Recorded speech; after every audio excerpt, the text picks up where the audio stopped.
OK, Jacob Jaffa is a Sun journalist who's been reporting on this case. Jacob, welcome. Hi there.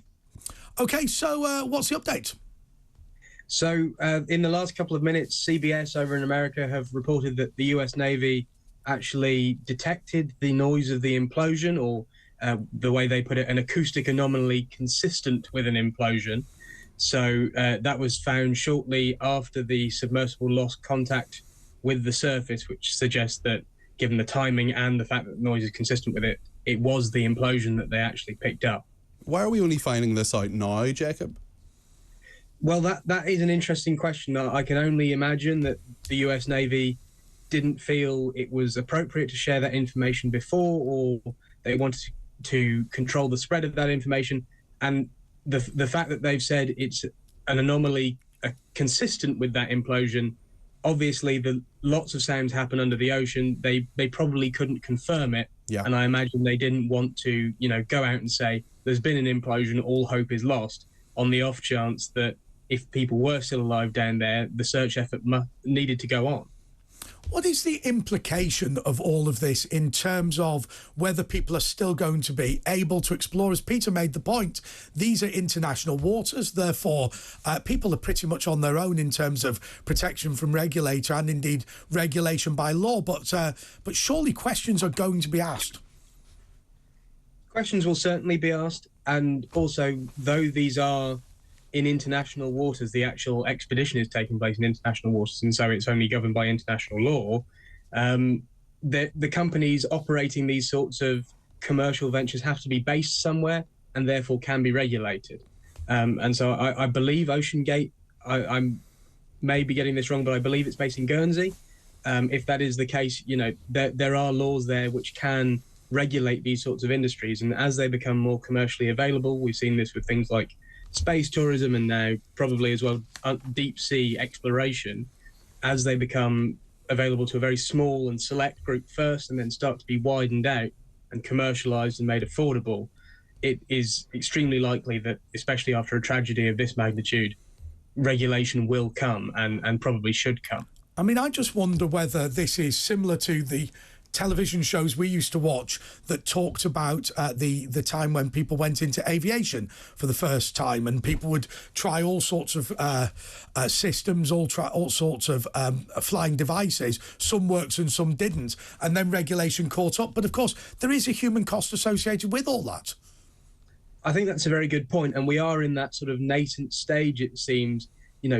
Outside of military personnel, not many people have gone to that sort of depth and explored that wreck. The Titanic is more popular a site for exploration than others at that depth, but Is it exploration though, Jacob, do you think, or is it just tourism? Is this just curiosity, or is this actual exploration? I mean, we know a lot about the Titanic. We've heard and seen and read and know an awful lot about its dimensions, about what happened, about the iceberg. We know a lot about it, but I mean, were these people really actually exploring? That's my question. It's hard to draw a line in this case because I think there's an element of both, and yeah, there are foundational concepts to both exploration and tourism. But the point fundamentally, while exploration has obviously aspects of informing us and gathering knowledge, the point is to go there and see it and see something that people haven't seen. And so it's hard to draw boundaries, especially when, these people are, if you want to call it adventure tourism, they're very experienced at it. Hamish Harding is a member of the Explorers Club. It's got exploration in the name. These guys do explore, and it's hard to draw a line. Well, Peter, let me throw this to you. Where do you draw the line? It's a really tough one, I think, in terms of all this. I mean, my suggestion would be that this is not uncharted territory. I'm not blaming anybody. I'm not saying anybody should feel guilty about this, but really this is a version of tourism. These people, of course, they are explorers, but people have been down to the Titanic before. They're not the first people to do it. It's like climbing Everest. People have done it before. But I am fascinated in terms of how much we've been following this and how much coverage there's rightly been of this fascinating and horrendous story. But then we get this news this evening, breaking in the last few minutes, as Jacob has told us, that the authorities have known for some time really what happened, or have suspected at least what happened for some time. And I find that kind of fascinating, and I wonder why we weren't told. And surely that, Jacob, is something that we're going to hopefully get answers for in the next little while.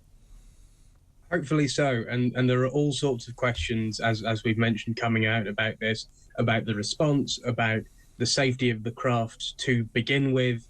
And there's just so many things we don't know the answer to at the moment. And I think the more we recover of the craft, and we hope so, we're able to recover the remains of these men, not only will that give their families hopefully some peace, but also inform a thorough investigation of what's gone on here and how we can avoid anything like this in the future. Jacob, what sort of infrastructure exists at the Titanic? Because obviously I'm old enough now to have seen when the first submersibles went down to the Titanic, and we got those amazing pictures of it.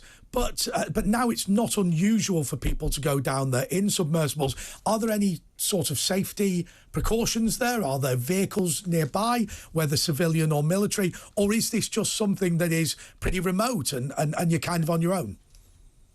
Well, when you're 12,000 feet below the sea, you're pretty remote anyway. You know, it's not easy to access, and that's kind of the point and the mystique.